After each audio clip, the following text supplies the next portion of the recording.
पे कोई और क्रोम चला के ना अगर देखना हो तो उस पे देख लीजिए एप्लीकेशन चला।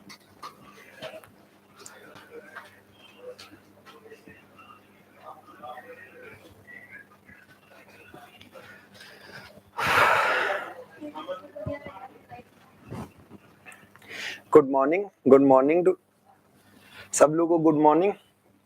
सब लोग जल्दी से ज्वाइन कर लीजिए। स्ट्रेंथ ऑफ मटेरियल की आज तीसरी क्लास है आपकी, और आज से क्लासेस बस आपकी क्या होगी, पेस बना के तेजी से आगे बढ़ेंगी। अभी तक क्या रहा कि हमने आपको कंटेंट डिस्कस कर दिया, क्या क्या होने वाला है ये हमने डिस्कस कर दिया। राजेश कुमार जी आपको गुड मॉर्निंग, सबको गुड मॉर्निंग। प्रिया यादव जी आपको भी गुड मॉर्निंग। तो सब लोग ज्वाइन कर लीजिए। आज से क्लासेस थोड़ी सी फास्ट चलेंगी। जो लोग आज पहले दिन ज्वाइन कर रहे हैं उन सब लोग, जैसे राजेश सर हैं, राजेश जी उन्होंने गुड मॉर्निंग बोला है, तो उनसे कहेंगे कि लास्ट 2 क्लास ज्वाइन कर लें, देख लें उसको। सब लोग, शिवांगी आपको भी गुड मॉर्निंग, सबको गुड मॉर्निंग। ठीक है, तो आगे बढ़ते हैं, देखते हैं आज से क्लासेस एकदम से आगे ही बढ़ने वाली हैं। जैसे सोचिए कि हमने क्या क्या पढ़ा। हमने ये सोचा कि what is strength of material. एक बार सब लोग क्लियर करिए, क्या वॉइस आ रही है? आवाज क्लियर है ना? शिवांगी चौधरी जी आप बताइए, वॉइस क्लियर है? वॉइस आपको क्लियर आ रही है ना सब लोगों को? क्योंकि वॉइस से अगर नहीं जा रही तो हमारे चिल्लाने से कोई फायदा तो है नहीं। हम क्लियर है सर, ठीक, बिल्कुल। चलिए, राजेश जी ने बताया, बहुत अच्छा, धन्यवाद। तो अब हम आगे बढ़ते हैं, क्लास फिर आगे बढ़ाते हैं। ठीक है, अभी सोचिए कि क्या हमने किया। हमने सोचा कि स्ट्रेंथ ऑफ मटेरियल में हम क्या पढ़ने वाले। देखिए क्लासेस थोड़ी सी लेट हो जा रही हैं, अभी थोड़ा सा मैनेजमेंट में दिक्कतें आ रही हैं। बस ये ध्यान रखिए 10:30 क्लास 10:30 से ही स्टार्ट होगा आगे से, बिल्कुल आप ध्यान रखिएगा सब लोग। ठीक है, तो 10:30 की क्लास 10:30 से स्टार्ट होगी, हम सब लोग आगे बढ़ते रहेंगे। अब देखिए स्ट्रेंथ ऑफ मटेरियल और मैकेनिक्स को हमने समझा। मैकेनिक्स में क्या था कि हम सब लोग फोर्स और इसके इफेक्ट को रिजिड बॉडी पर पढ़ रहे थे। फोर्स एंड देयर इफेक्ट को किस पर पढ़ रहे थे? Rigid body. इसके बाद हम सब लोगों ने डिफॉर्मेबल बॉडी पर फोर्स और उसके इफेक्ट को पढ़ा। फोर्स एंड देयर इफेक्ट, तो वो आपका है फोर्स और उसके इफेक्ट, या फिर डिफॉर्मेबल बॉडी के बलों के साथ इंटरेक्शन को पढ़ना स्ट्रेंथ ऑफ मटेरियल हुआ। अब इसी में आया डिफॉर्मेशन लोड। लोड, ऐसा कोई भी लोड जो डिफॉर्मेशन डेवलप कर सके। ऐसा कोई भी लोड था, वो क्या था? जो डिफॉर्मेशन डेवलप कर सके, डिफॉर्मेशन लोड कहलाता था। क्लियर हुआ? अब इसके बाद हमें यह जानना है कि डिफॉर्मेशन लोड कितने तरीके के हो सकते हैं। उसमें भी हमने देखा टेंसाइल लोड, ऐसा कोई भी लोड जो दो पार्टिकल्स के बीच में क्या करे, सेपरेशन को इंक्रीज करने की टेंडेंसी रखता हो, टेंसाइल लोड कहलाता है। और ऐसा कोई भी लोड जो बॉडी के सिस्टम के दो पार्टिकल को क्या करे, सेपरेशन को कम करने की कोशिश करे, तो क्या कहलाएगा? Compressive load. फिर हमने शियर लोड की बात की। हमने क्या बात की? शियर लोड की बात। बस क्लास करते रहिए सब लोग, डेली क्लास करनी है, क्लास छोड़नी नहीं है। ठीक है, और सिखा देंगे, ये हमारी जिम्मेदारी। ये बात हो गई थी कल। आज अगर आप पहली बार ज्वाइन कर रहे हैं तो लास्ट 2 लेक्चर्स देख लीजिए सब लोग, जो कि पढ़ा हुआ है। आगे से क्लासेस ऐप से ही चलेंगी, ऐप पर ही आपको जाके क्लास लेना होगा। ठीक है, तो हम सब लोग आगे बढ़ते हैं। और ये भी ध्यान रखिए, सिर्फ 1 घंटे से क्लास चलने से कुछ नहीं होगा। स्ट्रेंथ ऑफ मटेरियल का टाइमिंग भी बढ़ेगा और भी सब्जेक्ट आएंगे, तो जल्दी से आपको कोर्स भी समय तक, मतलब ऐसा नहीं कि एग्जाम हो गया, सिलेक्शन ले लिए तब जाके कोर्स कंप्लीट हो रहा है, ऐसा नहीं है।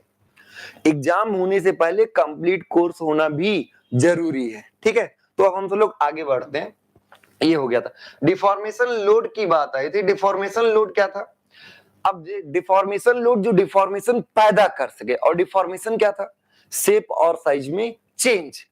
अगर आपके शेप और साइज में चेंज हो रहा है तो डिफॉर्मेशन हो रहा है, अदरवाइज नहीं हो रहा है। ठीक है, इसी में रिजिड बॉडी भी बात आई थी आगे। अब ये लोड टेंसाइल लोड क्यों है?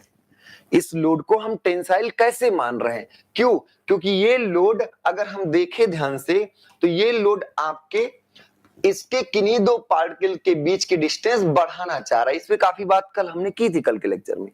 इसके बाद इसमें कि कंप्रेसिव क्यों है? क्योंकि ये बीच की दूरी को कम करना चाह रहा है, कम करना चाह रहा है, शॉर्टन करना चाहे, तो कंप्रेसिव। शियर में थोड़ा ध्यान दीजिएगा, टेंजेंशियल या शियर लोड एक ही बात है। इसमें जो भी होगा देखिए, फील कर लीजिएगा।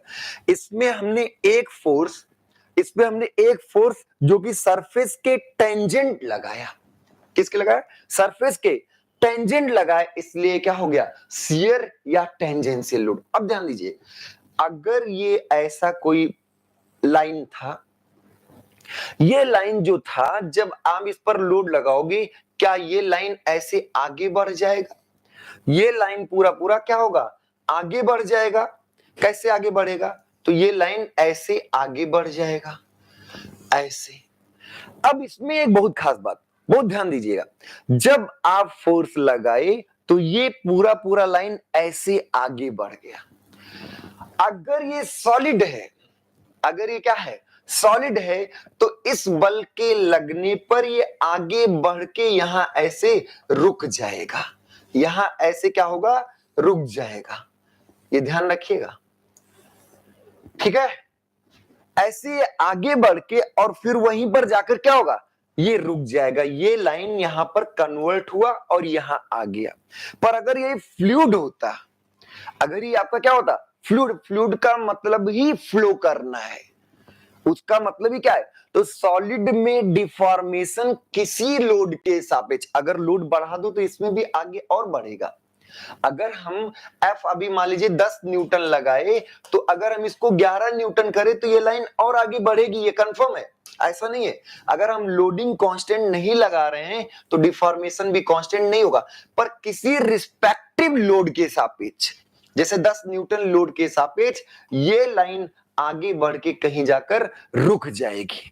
मतलब क्या है कि इसमें यह है कि ये समय के साथ, देखिए कोई भी चीज अगर ना समझ में आएगी तो आप लोग कमेंट करिएगा। आज कमेंट्स क्लियरली समझ में आ रहे हैं, हम आपको अच्छे से उसको एक्सप्लेन कर देंगे। तो सॉलिड में क्या है कि किसी क्रॉसपोंडिंग लोड के सापेक्ष, जो आपने लोड लगाया उसके सापेक्ष ये डिफॉर्म होके वहीं रुक जाएगा, टाइम के सापेक्ष बदलेगा नहीं, बस। जबकि फ्लूइड में क्या था, फ्लूइड में अगर बल लगा दिए, हल्का सा भी लगा दिए बल, तो वो आगे बढ़ना शुरू कर जाएगा और आगे बढ़ता ही रहेगा समय के साथ। फ्लूइड जो है वो आगे क्या है, बढ़ता ही रहेगा। इसलिए फ्लूइड में क्या होगा कि टाइम इंपॉर्टेंट होगा। इसमें क्या है, इसमें टाइम इंपॉर्टेंट नहीं होगा। क्यों टाइम इंपॉर्टेंट नहीं होगा, क्योंकि जब आपने फोर्स लगा दिया तो ये आगे बढ़ के डिफॉर्म होके रुका रह गया।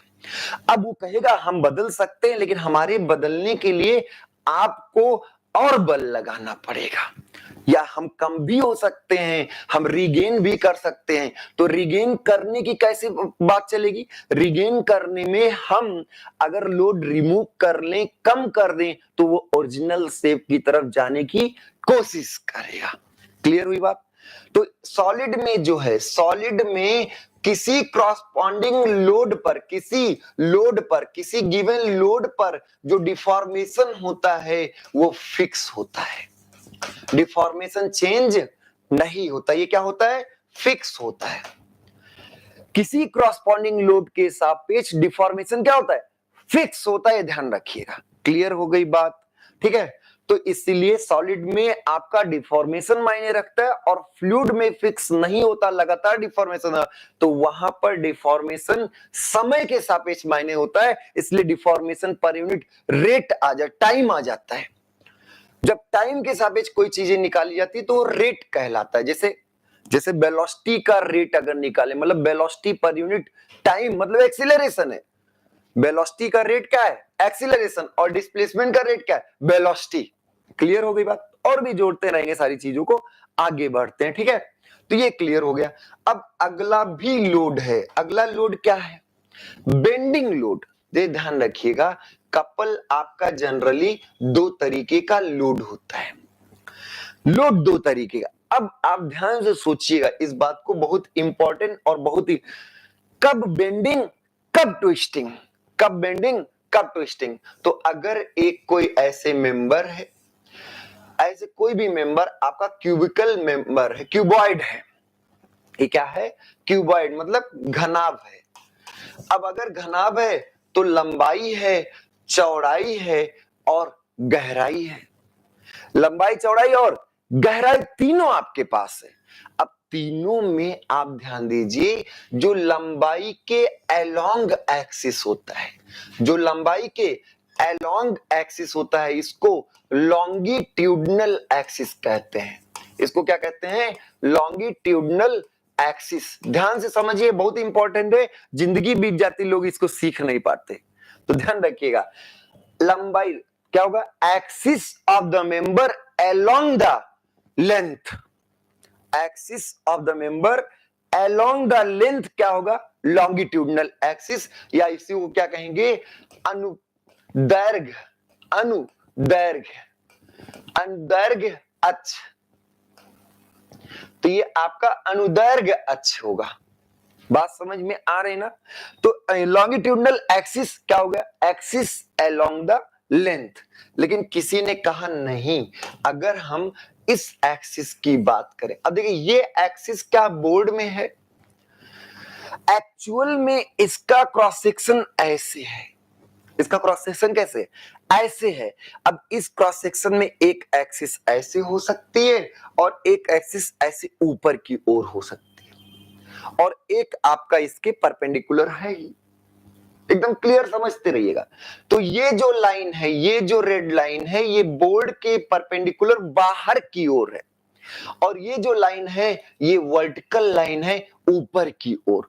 तो क्रॉस सेक्शन में दो लाइन है, 1 नंबर और 2 नंबर, और क्रॉस सेक्शन के परपेंडिकुलर जो है, क्रॉस सेक्शन के जो परपेंडिकुलर है वो कौन है? 3 नंबर। क्लियर हो गई बात?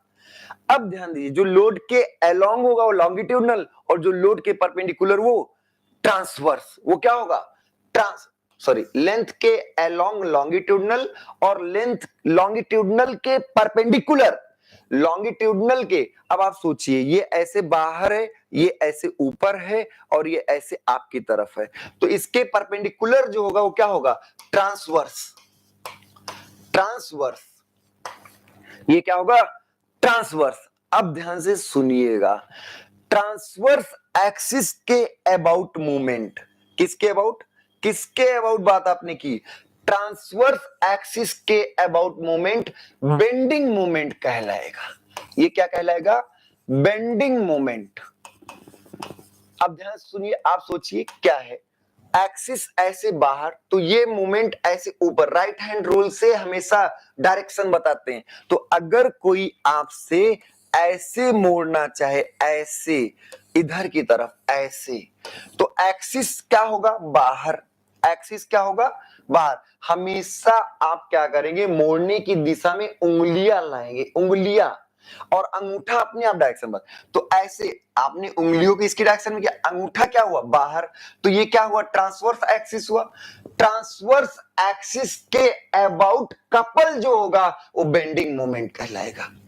ठीक है, तो कपल अबाउट ट्रांसवर्स एक्सिस लिख लीजिए। Couple about transverse axis is known as bending moment. और बेंडिंग मोमेंट अगर आप ऑब्जर्व करें तो इसके नीचे की लाइन को, इसके नीचे की सारी लाइन, जितने पिंक कलर की लाइन को, इसको बढ़ाना चाहेगा, और जितने आपके मान लीजिए ब्लैक कलर, तो जितने ब्लैक कलर की लाइन से इनको ये घटाना चाहेगा, इनको ये क्या करना चाहेगा?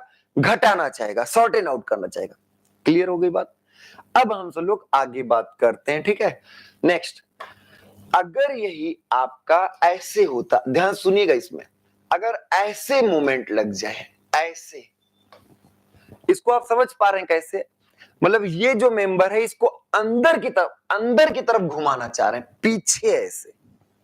अब देखिए, उंगली को जब मोड़ने की दिशा में देखे तो इसमें एक्सिस ऊपर की तरफ आया कि नहीं? ऐसे पीछे की तरफ ऐसे मोड़ना चाह रहे हैं, इसको हम पीछे की तरफ मोड़ना चाहे, तो ये भी बेंडिंग मोमेंट है। ये भी क्या है? ये भी बेंडिंग मोमेंट है। ये भी क्या है? बेंडिंग मोमेंट है। Couple moment about, couple moment about. अब सोचिए कि मान लीजिए ये मोबाइल है, इस मोबाइल को अंदर की तरफ मोड़ना भी बेंडिंग है और ऊपर की तरफ मोड़ना भी बेंडिंग है। बात समझ में आ रही ना? तो इस सिचुएशन में ये अंदर ये भी बेंडिंग मोमेंट है, पर आप ध्यान दीजिए ये क्या है? ये क्या है? अगर हम इसके अबाउट ऐसे घुमाना चाहें, ऐसे घुमाना चाहें, ऐसे ऐसे, तो अब इसमें उंगली ऐसे किए तो क्या ये लॉन्गिट्यूडनल एक्सिस के अलोंग हो गया? अंगूठा देखिए, अंगूठा देखिए किधर गया, थंब किधर गया, तो थंब आपका इसके अलोंग हो गया। बात समझ में आ गई? तो क्या है, कपल अबाउट, कपल अबाउट किसके, तो कपल अबाउट आपका longitudinal axis, about longitudinal axis क्या कहलाएगा, टॉर्क कहलाएगा। टॉर्क को ही ट्विस्टिंग मोमेंट भी कहते हैं, टॉर्क को ही क्या कहेंगे, ट्विस्टिंग मोमेंट। तो कपल अबाउट किसके, couple about longitudinal axis is known as twisting moment and couple about transverse axis is known as bending moment. और ट्रांसवर्स एक्सिस क्या होगा, ट्रांसवर्स एक्सिस क्या होगा, the axis perpendicular to the longitudinal axis, और longitudinal axis क्या होगा, the axis along the length, the axis along the length. तो आप ध्यान से देखिए, इसमें कई कई बातें हमने बता दी। ये लॉन्गिट्यूडनल एक्सिस है और रेड कलर वाले ट्रांसवर्स हैं ये एक्सिस, इसके ट्रांसवर्स के अबाउट मूवमेंट जो होगा वो आपका बेंडिंग मूवमेंट, और लॉन्गिट्यूडनल के अबाउट जो होगा वो टॉर्क होगा। ये बेंडिंग मूवमेंट होगा, ये भी क्या होगा, बेंडिंग मूवमेंट। तो पीछे ले जाना भी बेंडिंग मूवमेंट है, ऊपर नीचे ले जाना भी बेंडिंग मूवमेंट है, और ऐसे घुमाना क्या है, ट्विस्टिंग मूवमेंट है। क्लियर हो गया? तो डिफॉर्मेशन लोड के बारे में हम सब लोग बात कर रहे थे। डिफॉर्मेशन लोड में direct tensile, direct compressive, bending tensile. तो नॉर्मल में आपका इसमें टेंसाइल, इसमें कंप्रेसिव, इसमें टेंसाइल और इसमें कंप्रेसिव, ऐसे ट्विस्टिंग। अब इसमें अगर आप देखिए, इसमें क्या हो रहा है, अंगूठा जब उंगलियों को ऐसे मोड़े तो किसके अबाउट, इसके अबाउट। तो लॉन्गिट्यूडनल एक्सिस के अबाउट जो होगा वो क्या कहलाएगा, ट्विस्टिंग कपल, और जो ट्रांसवर्स एक्सिस के अबाउट होगा वो क्या होगा, बेंडिंग। अब ध्यान दीजिए, नेक्स्ट आपका है बॉडी। तो बॉडी क्या था, बॉडी आपका रिजिड बॉडी जिसमें सेपरेशन कांस्टेंट होता, तो इसको पढ़िए, कई बार बता चुके। तो रिजिड बॉडी क्या है, दृढ़ पिंड क्या है, तो दृढ़ पिंड आपका था, क्या था, द मैटेरियल, कोई भी मैटेरियल हुज सेपरेशन, सेपरेशन मतलब अलगाव between particle does not change, कोई भी मटेरियल जिसमें पार्टिकल के बीच का separation does not change due to application of deformation load is called rigid body. और लास्ट वाली लाइन बहुत बेहतरीन लाइन लिखी है, इसको भी ध्यान दीजिएगा। क्या लिखा हुआ है, क्या लिखा हुआ, ideal rigid body is not possible, ideal rigid body is not, कोई भी ऐसा बॉडी नहीं है जिस पर डिफॉर्मेशन लोड लगाने पर डिफॉर्मेशन ना हो।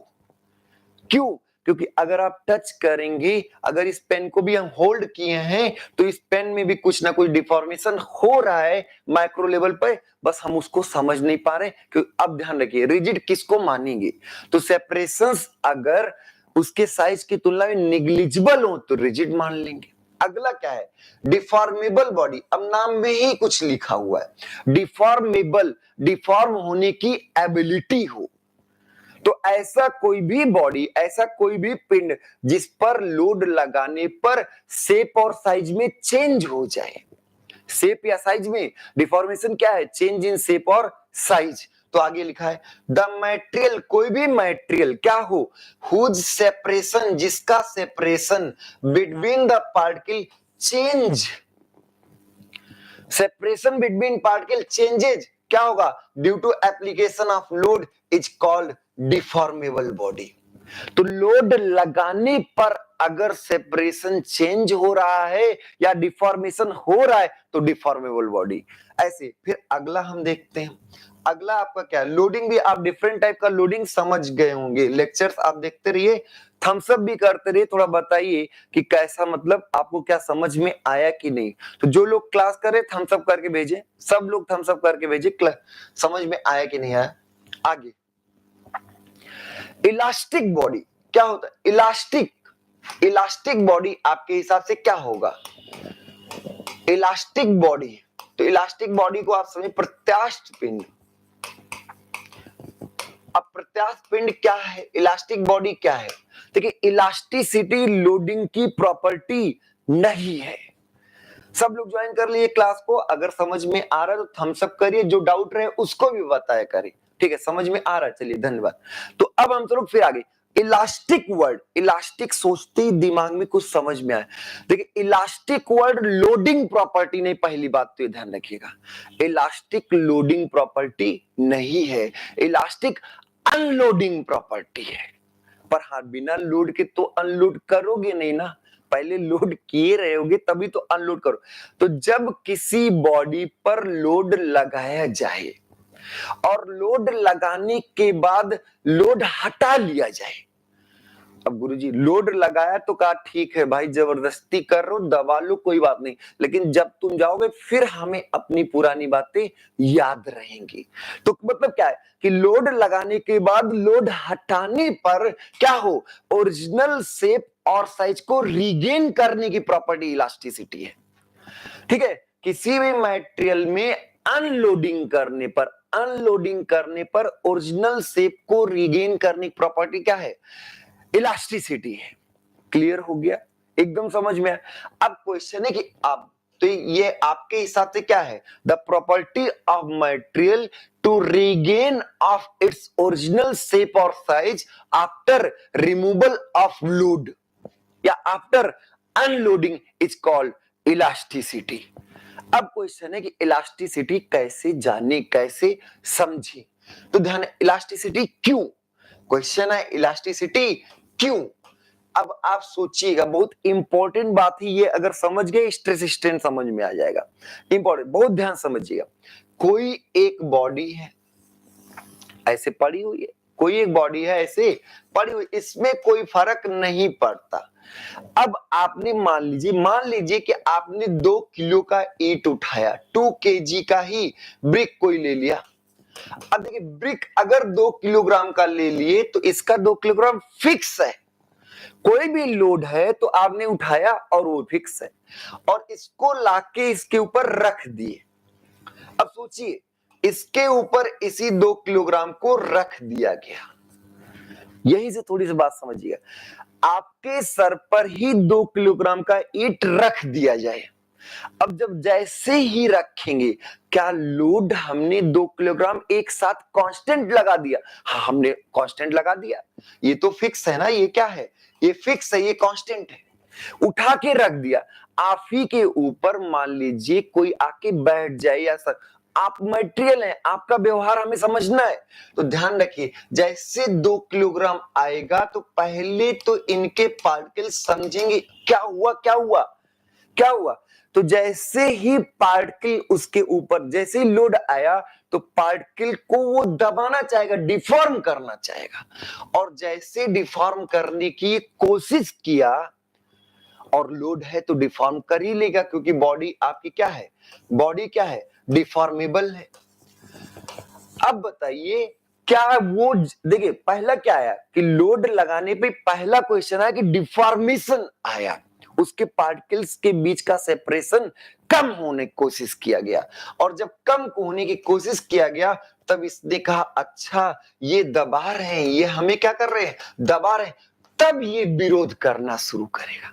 मतलब ये चीजें बहुत कम समय में होती हैं, पर ध्यान रखिए आपके अगर हाथ कोई आके ऐसे दबाए, कस के दबाए, तो जैसे दबाएगा तो पहले तो वो आके कांस्टेंट फोर्स लगा दिया, अब उस कांस्टेंट फोर्स से आपके अंदर डिफॉर्मेशन होगा और फिर आप विरोध करेंगे, और जैसे विरोध करें, अब विरोध क्यों करेंगे, क्योंकि पार्टिकल्स ऐसे शांत बैठे होते। विरोध क्यों, क्वेश्चन आया विरोध क्यों, तो विरोध इसलिए कि गुरुजी हम बैठे हुए थे और ये आके हमें डिफॉर्म करने की कोशिश कर रहे हैं, कह रहे हैं उधर चलो, तो यही विरोध करना ही तो इनर्सिया है। हम शांति से थे और कोई आके डिफॉर्म कर दिया, तो अगर हम स्टेशनरी अवस्था में थे और कोई हमें मोशन में लाना चाहता है तो हमारे अंदर विरोध करने की प्रॉपर्टी होगी, और वही क्या होगा, इनर्सिया।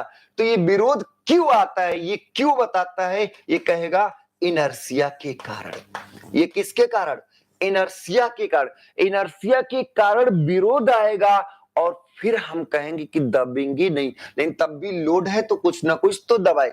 अब ऐसी सिचुएशन में दबते दबते दबते एक ऐसी सिचुएशन आएगी कि हमारा विरोध ये चीजें बहुत कम समय में होती है समझ में। हमारा विरोध जो होगा वो बाह्य बल के बराबर हो जाएगा। अब जो हम अंदर से विरोध कर रहे हैं, जब हम अंदर से क्या कर रहे हैं, विरोध कर रहे हैं, हम विरोध कर रहे हैं क्योंकि आप हमें डिफॉर्म कर रहे हैं। तो जैसे जैसे जैसे जैसे विरोध बढ़ता जाएगा, और जिस समय ये इंटरनल विरोध को रेजिस्टिव कहते हैं, तो ये आपका इंटरनल रेजिस्टिव फोर्स जो होगा वो एक्सटर्नल फोर्स के बराबर होगा। जिस भी समय एक्सटर्नल लोड के बराबर इंटरनल रेजिस्टिव फोर्स हो गया। आप एकदम फील कर लीजिए, गुरुजी सुई चुभाए तो वो तो डायरेक्ट फोर्स लगाया, लेकिन जब सुई के चुभने का आप विरोध कर लेंगे, अब उस सुई उससे आगे नहीं जाएगा। अब ये उससे आगे नहीं जा, हाँ ये है कि जब लोड लग गया तो डिफॉर्म करते वो सचेत हुआ कि ये तो हमें मोड़ रहे हैं, तो तुरंत वो विरोध किया। लेकिन हाँ, विरोध अचानक फुल नहीं आ जाएगा। जैसे 2 किलोग्राम तो ये फिक्स है, पर विरोध जो होगा वो अचानक नहीं, दबा विरोध। तो एक समय एक ऐसा डिफॉर्मेशन होगा जिसमें रेजिस्टेंस एक्सटर्नल अप्लाइड फोर्स के बराबर हो जाएगा। और जब रेजिस्टेंस एक्सटर्नल अप्लाइड फोर्स के बराबर होगा, उसी समय इक्विलिब्रियम होगा। अब उससे ज्यादा डिफॉर्मेशन इस लोड से नहीं हो सकता। ध्यान सुनिएगा, उससे ज्यादा डिफॉर्मेशन इस लोड से नहीं हो सकता। उससे ज्यादा कराना है तो और भी लोड लगाओ। फिर जब और लोड लगाओगे, जब आप और लोड लगाओगे, फिर डिफॉर्मेशन बढ़ेगा, विरोध भी बढ़ेगा। फिर एक नए डिफॉर्मेशन पर विरोध और फोर्सेस बराबर हो जाएंगे, और फिर आपका डिफॉर्मेशन नहीं होगा। मतलब क्या है कि किसी एक लोड के लिए एक क्या होगा, क्रॉसपॉन्डिंग क्या होगा, डिफॉर्मेशन होगा, जिस पर विरोध और लोड दोनों बराबर हो जाएंगे। तो इंटरनल रेजिस्टिव फोर्स जो अंदर से आंतरिक प्रतिरोध बल आया है, वो जब बराबर हो जाएगा तब डिफॉर्मेशन नहीं होगा। लेकिन उस दौरान तो डिफॉर्मेशन हो गया, तो किसी लोड के सापेक्ष एक यूनिक डिफॉर्मेशन होगा। किसी लोड के सापेक्ष क्या होगा, यूनिक। और उस डिफॉर्मेशन पर एक्सटर्नल और इंटरनल बराबर हो जाए। और हम सब लोग हमेशा इस दौरान जो बात हुई कि कैसे कैसे ये विरोध करते रहे, इस दौरान वाली बात को हम सब लोग नहीं पढ़ते हैं। हम सब लोग कब पढ़ते हैं, जब दोनों लोड एक दूसरे के बराबर हो जाते हैं। जब दोनों लोड कौन कौन, बाह्य बल और इंटरनल रेजिस्टेंस, दोनों जब इक्वल हो जाते हैं, तब हम सब लोग क्या करते हैं, पढ़ते हैं कि इस लोड पर दोनों बराबर हैं। हमेशा ये यूनिवर्सल एजम्पशन मान के रखिएगा कि हमेशा बॉडी किसमें होगी, इक्विलिब्रियम में। तो इक्विलिब्रियम में हमेशा बॉडी क्या होगी, हमेशा होगी। तभी हम सोम पढ़ेंगे। ये सोम का अपना इन्वर्सल एजम्पशन है। तो अब ध्यान है, इलास्टिसिटी क्यों आई, तो अभी तो इलास्टिसिटी की बात ही नहीं की। अब अगर ये इक्विलिब्रियम में आ गया, कुछ डिफॉर्म हो गया, चलो हो गया, अब हम लोड हटा लिए। हम जब लोड हटा लिए तो इसको अपनी पुरानी बातें याद रहेंगी, अपनी पुरानी, इसकी पूरी कोशिश रहेगी कि हम जहां थे वहीं रहना चाहते। तो ये पुरानी बातें जब याद रहेंगी, जैसे आप अनलोड करेंगे, जैसे आप लोड हटाएंगे, जैसे हटाएंगे, तुरंत ये ओरिजिनल शेप को और ओरिजिनल साइज को रीगेन कर लेगा। अब ये अलग बात है कि हर एक मटेरियल की अलग अलग रीगेन करने की प्रॉपर्टी होती है, इसलिए तो सबकी इलास्टिसिटी अलग होगी। अब जैसे मान लीजिए कि आपने मिट्टी का एक कीचड़, मतलब एक क्या गीली मिट्टी लिया, उस पर लोड लगाए, वो डिफॉर्म हो गया। गीली मिट्टी लीजिए, एकदम मतलब प्रैक्टिकल एग्जांपल, गीली मिट्टी को लोड लगाए, डिफॉर्म हो गया। अब लोड हटा लिए तो क्या वो ओरिजिनल शेप को रीगेन कर पाए, नहीं कर पाया। तो गुरुजी इलास्टिक नहीं, प्लास्टिक है। क्या है, इलास्टिक नहीं है। तो जो ओरिजिनल शेप को याद रखता है, जो ज्यादा याद रखेगा वो ज्यादा इलास्टिक होगा, जो कम याद रखेगा वो कम इलास्टिक होगा। पूरी बात क्लियर हो गई, समझ में आ रहा है? तो इसको हम लोग आगे भी बढ़ते रहे, पढ़ते रहे। इलास्टिक बॉडी क्या होती है, इलास्टिक बॉडी क्या होती है? तो क्वेश्चन, द मटेरियल, कौन सा material which deform by application of certain load, कुछ सर्टेन मतलब कुछ सुनिश्चित लोड लगाने पर डिफॉर्म हो। ऐसा डिफॉर्म होना बुरी बात नहीं है, पर डिफॉर्मेशन को रीगेन करने की प्रॉपर्टी इलास्टिसिटी है। तो इलास्टिसिटी क्या है? द मटेरियल, कोई भी material which deform by application of certain load, कुछ लोड लगाने पर डिफॉर्म हो, and regain their shape and size, regain their shape and size, regain their shape and size। तो जब वो आपका शेप और साइज को रीगेन कर लेगा, क्या होगा? regain their shape and size after removal of load is called elastic body। मतलब क्या हुआ? ऐसा कोई बॉडी जो क्या करे, जो लोड होने पर डिफॉर्म तो हो पर अपने ओरिजिनल शेप को अनलोड करने पर, रिमूवल ऑफ लोड पर रीगेन कर ले, क्या कहलाता है? इलास्टिक बॉडी, या कहीं कहीं आप इलास्टिक मटेरियल भी लिखा सकता, कोई दिक्कत नहीं। अगला द प्रॉपर्टी, अगली दूसरी तरीके से, the property by which they regain their elastic shape and size is called elasticity. देखिए इलास्टिक बॉडी और इलास्टिसिटी में अंतर है। इलास्टिसिटी एक प्रॉपर्टी हुई भाई, और इलास्टिक बॉडी एक बॉडी हुई। तो इलास्टिसिटी क्या है? रीगेन करने की प्रॉपर्टी इलास्टिसिटी, तो वही लिखा हुआ है द प्रॉपर्टी, वह गुण बाय व्हिच, जिसके द्वारा दे रीगेन, कौन? Elastic material regains their shape and size is called elasticity. अगला कॉज ऑफ इलास्टिसिटी, देखिए हमने बेसिक्स आपको बता दी, इसको एक बार कर लेते हैं। तो basic cause of elasticity, elasticity का कारण क्या है? आगे इसका मेन कारण क्या है? Internal resistive force. इंटरनल जैसे ही लोड आएगा, इंटरनल विरोध गारंटी आएगा। बात समझ में? तो इंटरनल रेजिस्टिव फोर्स। अब आगे, when a material is subjected to deformation load, जब किसी मटेरियल में, सब्जेक्ट का मतलब उस पर वह विषय आना, मतलब अप्लाई करना। तो जब किसी मटेरियल पर डिफॉर्मेशन लोड लगाया जाता है, देन पार्टिकल अरेंजमेंट डिसऑर्डर्ड। जैसे आप लोड लगाओगे, जैसे यहां पर लोड ऐसे लगाए, तो ये जो पार्टिकल का अरेंजमेंट है वो डिसऑर्डर हो जाएगा, डिसऑर्डर डिस्टॉर्टेड हो जाएगा। आगे, now due to property of inertia, अब हमारे अंदर इनर्शिया है, हम चाहते हैं कि ये डिसऑर्डर्ड ना हो, ये आपका डिस्टॉर्टेड ना हो, हम नहीं चाहते कि ये डिस्टॉर्टेड हो। तो उसी इनर्शिया के, the property of inertia, a resistive force is developed through out the material. ऐसा नहीं है यहीं पर, हर जगह जो ये आपने डिसऑर्डर्ड किया, डिस्टॉर्ट किया है, वो पूरा क्या होगा? इलास्टिक प्रॉपर्टी के कारण हर जगह इंटरनल रेजिस्टेंस आ जाएगा। कहां कितना आएगा वो कैलकुलेशन का विषय होगा, पर आएगा जरूर। अगला, दिस फोर्स, अब कौन सा फोर्स गुरुजी? कौन सा फोर्स? यही फोर्स जो क्या हुआ है, यही फोर्स जो लोड लगाने पर डिफॉर्म करने के कारण अंदर से रेजिस्टेंस पैदा किया है। बस, तो this force is called internal resistive force. विरोध करना ही क्या है? Internal resistive force.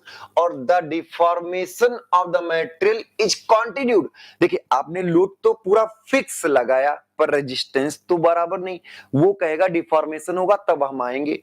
अब क्या होगा कि ये डिफॉर्मेशन होता ही रहेगा और रेजिस्टेंस बढ़ता ही जाएगा। जब रेजिस्टेंस और एक्सटर्नल लोड बराबर, तब डिफॉर्मेशन नहीं होगा। आगे, the deformation of material is continued.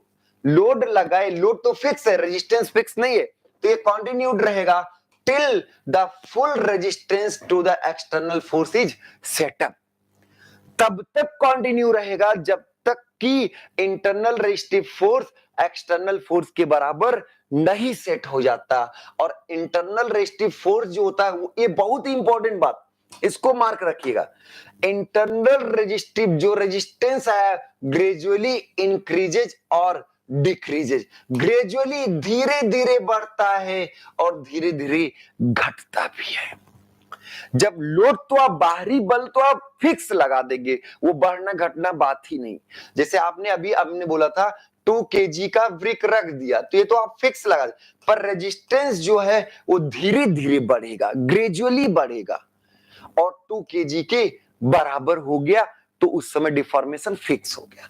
तो ग्रेजुअली अंडर रखेगा, इंक्रीजेज और डिक्रीज। जैसे कि अब क्या होगा, इंटरनल रेजिस्टिव फोर्स, अगर आपका P एक्सटर्नल लोड है जो कि हमने 2 किलोग्राम लिया था, P आपका क्या है, एक्सटर्नल लोड है, और आपने क्या किया कि आपने लोड लगाया तो इंटरनल रेजिस्टिव फोर्स लोड से कम भी हो सकता है और मैक्सिमम क्या हो सकता है, बराबर।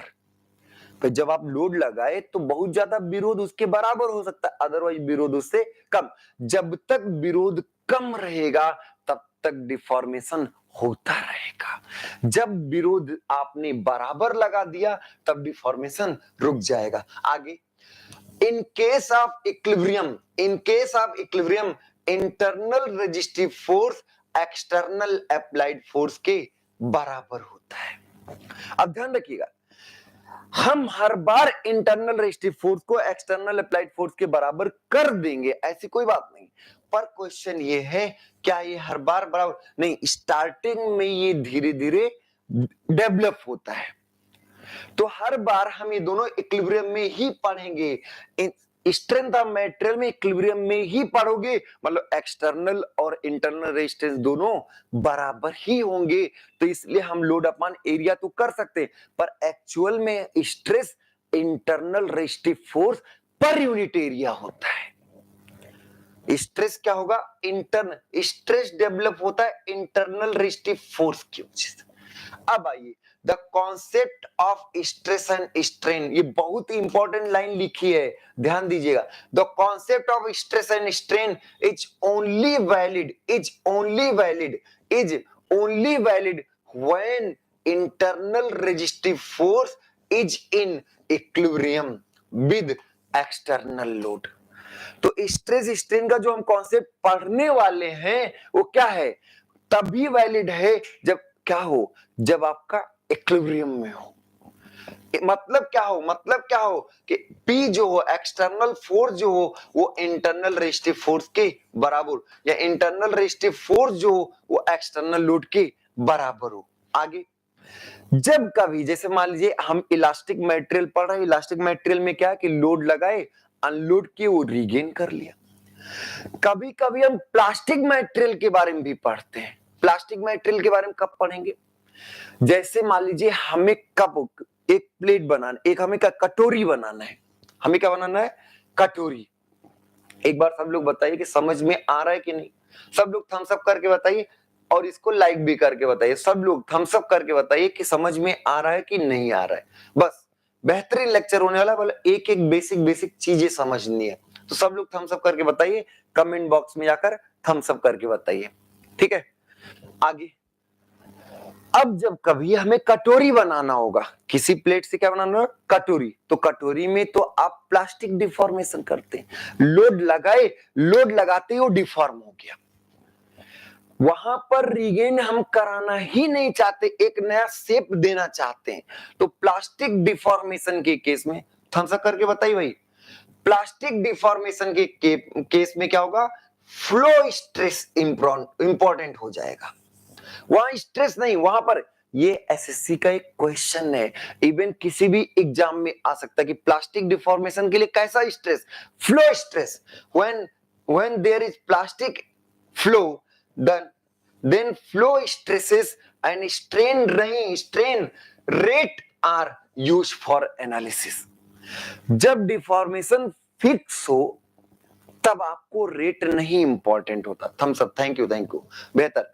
तो ध्यान रखिए, जो लोग क्लासेस आज ज्वाइन करें, पिछली भी 2 क्लासेस कर ले, बहुत बेहतरीन रहेगा, ठीक है। आगे, जब प्लास्टिक डिफॉर्मेशन की बात होगी तो कॉन्टिन्यूअस डिफॉर्मेशन होगा, उस समय फ्लो स्ट्रेस का कॉन्सेप्ट आएगा, और दूसरा कॉन्सेप्ट क्या होगा, स्ट्रेन रेट का कॉन्सेप्ट आएगा। स्ट्रेन का नहीं, स्ट्रेन रेट का कॉन्सेप्ट आएगा।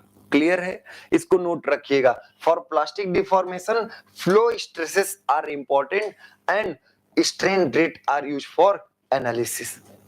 अब पहला क्वेश्चन, यही कई लोग पूछते हैं कि गुरुजी पहले स्ट्रेन की पहले स्ट्रेस, पहले, ये बहुत बड़ा, पहले मुर्गी की अंडा वाला क्वेश्चन है। पहले स्ट्रेन कि पहले स्ट्रेस।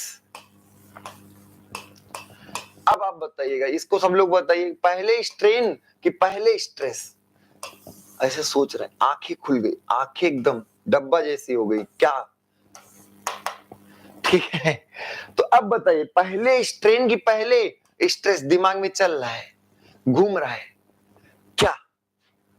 ध्यान दीजिएगा। तो पहले कौन आपके हिसाब से? गुरुजी, कोई भी मटेरियल ऐसे चुपके से बैठा है, उस पर कोई स्ट्रेस नहीं है, मस्ती काट रहा है एकदम। लोड आपने लगाया, लोड आपने एफ लोड मान लीजिए लगाया। जैसे एफ लोड लगाओगे पहले क्या होगा? पहले इनके पार्टिकल्स जो हैं उनको आप डिफॉर्म करोगे। उनका जो पहले ऑर्डर था, पहले जो अरेंजमेंट था, सब लोग इसको सोचिएगा, जो पहले अरेंजमेंट था उसको पहले क्या करोगे? डिस्टर्ब करोगे। और जैसे डिस्टर्ब करोगे तो डिस्टर्ब करने में कहीं ना कहीं इनके बीच का डिस्टेंस बदलेगा। और जैसे डिस्टेंस बदला, कहा कि अरे गुरुजी, ये आके बहुत तोड़फोड़ मचाए, डिस्टर्ब कर दिए हैं, रुको विरोध करते हैं। तो पहले लोड लगाने पर, लोड लगाते ही डिफॉर्मेशन आता है। लोड लगाते ही क्या आता है? डिफॉर्मेशन। और डिफॉर्मेशन के विरोध में इंटरनल रेजिस्टिव फोर्स आता है। तो ध्यान रखिए, लोड लगाते ही क्या आएगा? डिफॉर्मेशन। और डिफॉर्मेशन के विरोध में क्या आएगा? इंटरनल रेजिस्टिव फोर्स आएगा। क्लियर हो गई बात? इंटरनल रेजिस्टिव फोर्स, उसी के विरोध में। तो जैसे डिफॉर्मेशन हुआ, डिफॉर्मेशन होने का मतलब ही क्या हो गया? स्ट्रेन। डिफॉर्मेशन का मतलब ही क्या हो गया? स्ट्रेन। आगे हम बताएंगे कि डिफॉर्मेशन क्या होता है। तो डिफॉर्मेशन आपका वैसे ही, स्ट्रेन क्या होता है? तो स्ट्रेन क्या होगा? Deformation per unit dimension. Deformation per unit dimension या डिफॉर्मेशन अपॉन ओरिजिनल डायमेंशन। बात करेंगे इस पर, परेशान ना हो। तो जैसे डिफॉर्मेशन हुआ तुरंत स्ट्रेन आया, और स्ट्रेन अगर आया तो उसके विरोध में रेजिस्टिव फोर्स आया, तब स्ट्रेस आया। तो पहले स्ट्रेन आता है, कभी भी आप लोड लगाएंगे तो पहले डिफॉर्मेशन। अगर डिफॉर्मेशन हो ही नहीं तो विरोध ही नहीं आएगा, और विरोध नहीं आएगा तो कोई स्ट्रेस नहीं है। एकदम रिलैक्स होके बैठे, अपने आप को मटेरियल मान के सब कुछ पढ़िएगा। अगर हम मटेरियल है, कोई लोड आया उसने हमें दबाया, तब हम सोचेंगे अरे ये तो दब रहा है, तब हम उसका विरोध करेंगे। और विरोध अचानक नहीं होगा, लोड अचानक होगा, लोड टोटल होगा पर विरोध टोटल नहीं होगा। ये बात समझ गए? विरोध आपका टोटल नहीं होगा। क्लियर हुआ? पर विरोध धीरे धीरे बढ़ता जाएगा, और विरोध एक समय बाह्य बल के बराबर हो जाएगा, तब अब आप बाह्य बल नहीं दबा पाएगा। अगर उससे भी ज्यादा आपको दबाना है तो बाह्य बल बढ़ाओ। बात समझ में आ रही? क्लियर हो गया ना? तो डिफॉर्मेशन पर, लोड के बाद डिफॉर्मेशन आता, और डिफॉर्मेशन के बाद स्ट्रेन आता, और स्ट्रेन के बाद इंटरनल रेजिस्टिव फोर्स, और फिर स्ट्रेस। तो पहले कौन? पहले स्ट्रेन, पहले स्ट्रेन, बाद में स्ट्रेस। कुछ ऐसे एग्जांपल है जिसमें स्ट्रेन होगा पर स्ट्रेस नहीं होगा, कुछ ऐसे होंगे जिसमें स्ट्रेस होगा और स्ट्रेन नहीं होगा।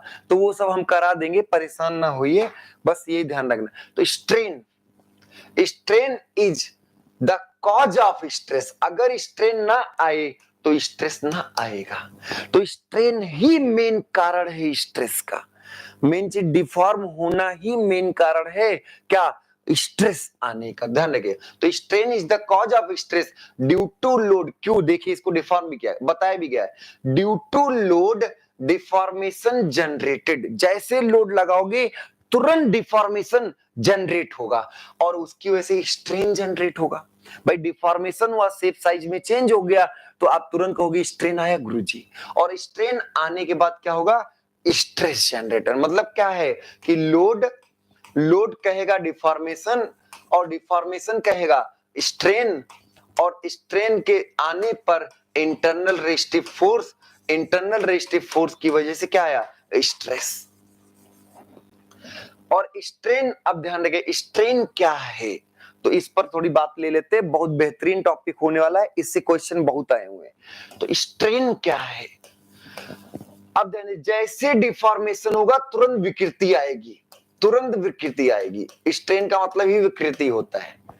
अब स्ट्रेन क्या है, तो हमेशा ध्यान रखिएगा जो हम लिख रहे हैं, change in dimension, change in dimension upon original dimension, upon original dimension, ये हमेशा होगा। स्ट्रेन होगा change in dimension upon original dimension, change in dimension upon क्या होगा, ओरिजिनल डायमेंशन, ये होगा आपका स्ट्रेन। अब क्वेश्चन है स्ट्रेन चेंज, चेंज क्या होता है, चेंज क्या होता है आप बताओ। चेंज, कोई भी कहा आपसे तुम बहुत बदल गए हो, 4 साल से आए इलाहाबाद में तो बदल ही जाओगे ना, 4 साल में कहीं पर पढ़ाई करो तो बदल ही जाओगे ना, तो तुम चेंज, चेंज क्या है, तो ध्यान रखिएगा चेंज जहां जो चीजें बता रहे बहुत जनरल है। स्ट्रेन का मतलब change in dimension upon original. अब कोई पूछे वॉल्यूमेट्रिक स्ट्रेन, कोई आपसे पूछे वॉल्यूमेट्रिक स्ट्रेन बताओ, तो आप क्या कहोगे, change in volume upon original volume, change in volume upon original volume. अब कोई आपसे पूछे लीनियर स्ट्रेन बताओ, तो लीनियर स्ट्रेन का क्या मतलब होता है, change in length upon original length. Linear strain का मतलब या लॉन्गिट्यूडनल स्ट्रेन का मतलब क्या होगा, change in length upon original length. कोई अगर आपसे कहे शियर स्ट्रेन बताओ, तो शियर स्ट्रेन का मतलब चेंज इन क्या होगा, शेप अपॉन ओरिजिनल शेप, जिसको हम एंगुलर डिफॉर्मेशन के टर्म में नापेंगे। किसके टर्म में नापेंगे, एंगुलर डिफॉर्मेशन। क्लियर रहेगा। तो अब चेंज क्या होगा ये हमेशा के लिए ध्यान रखिएगा, चेंज होता है फाइनल माइनस इनिशियल। हमेशा ये ध्यान रखिए, हमेशा, ये क्या है, हमेशा, हमेशा ऑलवेज क्या बातें रहेंगी, change equal to final minus initial. Change equal to क्या होगा, फाइनल माइनस इनिशियल। याद रखेंगे ना ये सब, तो change equal to final minus initial. अब कोई आपसे कहे चेंज इन लेंथ क्या होगा, कोई आपसे पूछे चेंज इन लेंथ क्या होगा, तो चेंज इन लेंथ आप ही बताइए, चेंज इन लेंथ अगर कोई आपसे पूछे तो आप क्या कहोगे, final length minus initial length, final length minus initial length. अगर कोई चेंज इन वॉल्यूम कहे तो, चेंज इन वॉल्यूम कहे तो क्या होगा, final volume minus initial volume. कोई पूछे चेंज इन डिस्प्लेसमेंट, तो final displacement upon original displacement. Change in velocity, final velocity upon minus original velocity. Clear हो गया ये। तो स्ट्रेन वर्ड जो आया, स्ट्रेन वर्ड का मतलब क्या हुआ, स्ट्रेन का मतलब change in, change in dimension upon original dimension. एकदम क्लियर हो गया होगा हमारे ख्याल से। अब इसमें दो तरीके का स्ट्रेन क्या होगा, दो, ओरिजिनल डायमेंशन, बहुत इंपॉर्टेंट बात होती है, ध्यान रखिएगा अभी जो बता रहे हैं।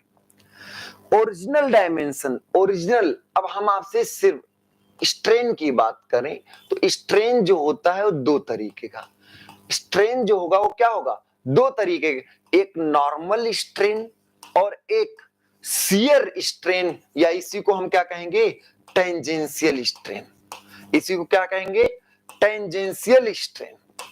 ये बेसिकली दो ही तरीके का होगा, नॉर्मल स्ट्रेन और शियर स्ट्रेन। और ध्यान से उसी से पढ़ लेते, बुकलेट से पढ़ेंगे तो थोड़ा जल्दी हो जाएगा, समय बचेगा, ठीक है। तो आपका क्या स्ट्रेन आ गया, और वो भी किसके बेसिस पर, on the type of loading के बेसिस पर। कैसा, normal strain due to normal load. अब नॉर्मल लोड हम आपको बता चुके हैं, तो normal strain due to normal load और shear strain due to shear load.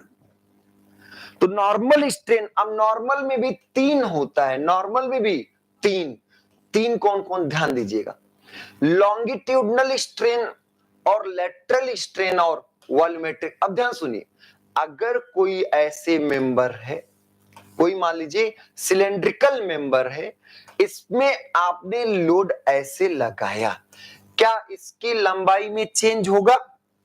अगर ऐसा लोड लगा तो लंबाई में भी चेंज होगा, डायमीटर में भी चेंज होगा और वॉल्यूम में भी चेंज होगा। तो ध्यान रखिए, लॉन्गिट्यूडनल जो होगा वो क्या होगा? Change in length upon length, और लेटरल जो होगा वो क्या होगा? Change in diameter upon diameter, change in diameter upon diameter, और वॉल्यूमेट्रिक क्या होगा? Change in volume upon volume, change in volume upon volume. Clear हो गया? तो नॉर्मल स्ट्रेन तीन तरीके का, तीनों हम पढ़ेंगे, लॉन्गिट्यूडनल, लैटरल एंड वॉल्यूमेट्रिक। अनुदैर्घ्य विकृति, अनुप्रस्थ विकृति और आयतनीय विकृति। क्लियर हो गया? तो तीनों ये change in volume upon original volume, change in diameter upon original diameter, change in length upon original length. Clear? Shear strain को हम एंगुलर डिफॉर्मेशन में मेजर करेंगे। किसमें? एंगुलर डिफॉर्मेशन, ये ध्यान रखिएगा। तो हमेशा शियर को एंगुलर डिफॉर्मेशन में मेजर करेंगे, तरीका बताएंगे कैसे करेंगे।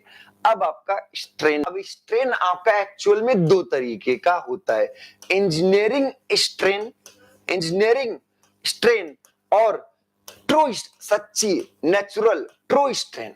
सच्ची क्या है, सच्चाई क्या है, इसी को नेचुरल स्ट्रेन भी कहते हैं। इसी क्या कहेंगे? Natural strain. इंजीनियरिंग स्ट्रेन और नेचुरल स्ट्रेन, तो ध्यान रखिएगा, इंजीनियरिंग स्ट्रेन हमेशा ओरिजिनल डायमेंशन के सापेक्ष निकाला जाता है, हमेशा किधर? Original dimension. और ट्रू स्ट्रेन जो होता है वो क्या होता है? ट्रू स्ट्रेन इंस्टेंटेनियस डायमेंशन पर निकाला जाता है, इंस्टेंटेनियस डायमेंशन पर निकाला जाता है। अब जैसे आपसे कोई कहे डायरेक्टली इंजीनियरिंग लॉन्गिट्यूडनल स्ट्रेन बताओ, इंजीनियरिंग, या फिर अगर नहीं बोलता है इसी को सिंपल स्ट्रेन भी बोल देते हैं। अगर आपका स्ट्रेन लिखा तो इंजीनियरिंग ही समझिएगा, इंजीनियर है तो इंजीनियरिंग समझेंगे। तो इंजीनियरिंग स्ट्रेन अगर आपसे कोई पूछे तो सीधा बताएंगे change in dimension upon initial dimension, हमेशा ओरिजिनल या फिर इनिशियल डायमेंशन पर निकाला जाता है। और ये क्या है? अगर आपसे कोई पूछे तो इंस्टेंटेनियस डायमेंशन। अगर कोई आपसे पूछे कि वॉल्यूमेट्रिक स्ट्रेन बताओ तो आप कहोगे गुरुजी change in volume upon initial volume, पर हम आपसे कहें ट्रू वॉल्यूमेट्रिक स्ट्रेन बताओ, ट्रू वॉल्यूमेट्रिक स्ट्रेन मतलब change in volume upon instantaneous volume, change in volume upon instantaneous volume. ठीक है? और भी ट्रू और इंजीनियरिंग स्ट्रेन में हम रिलेशन डेवलप करेंगे। आज के लिए हम लोग इतना ही करते हैं, कल चीजें और भी आगे बढ़ेंगी, स्पीड में ही अब चीजें चलेगा, समझ में आएगा, इसकी हम गारंटी लेते हैं। जो लोग क्लासेस नहीं देख पा रहे हैं वो सब लोग पिछली क्लास को भी देखें, पिछली क्लास भी बहुत बेहतर है। सारे बेहतर क्लासेस को देखते हुए एक सीक्वेंस में देखेंगे तो समझ में ही आएगा और फिर मजा भी आएगा। कल से क्लासेस 10:30 पर ही स्टार्ट होंगी। हमेशा क्लास किस पर स्टार्ट होगी? हमेशा क्लास आपका 10:30 10:30 पर ही स्टार्ट होगा, ये हमेशा ध्यान रखिएगा। ठीक है? तो क्लासेस आपकी स्ट्रेंथ ऑफ मटेरियल की क्लास, स्ट्रेंथ ऑफ मटेरियल की क्लास क्या होगी? हमेशा 10:30 AM पर स्टार्ट होगा। स्ट्रेंथ ऑफ मटेरियल कौन पढ़ा रहा है भाई? गिरजेश कुमार तिवारी, जो हम ही हैं। ठीक है? तो ये ध्यान रखिएगा, स्ट्रेंथ ऑफ मटेरियल की पेड बैच की क्लासेस हमेशा के लिए ध्यान रखिएगा 10:30 से क्लास होंगी। लाइव ही अटेंड करें तो बेहतर रहेगा, हमारा कहने यही रहेगा कि लाइव अटेंड करें तो आपके लिए बहुत बेहतर रहेगा। आज की क्लास कैसी लगी सब लोग बताएंगे तो हम सब करके, और उसके बाद कल फिर मिलते हैं। स्वस्थ रहिए, मस्त रहिए और जहां रहिए वहां खुश रहिए, खुशियां बिखेरते रहिए। बहुत बहुत धन्यवाद।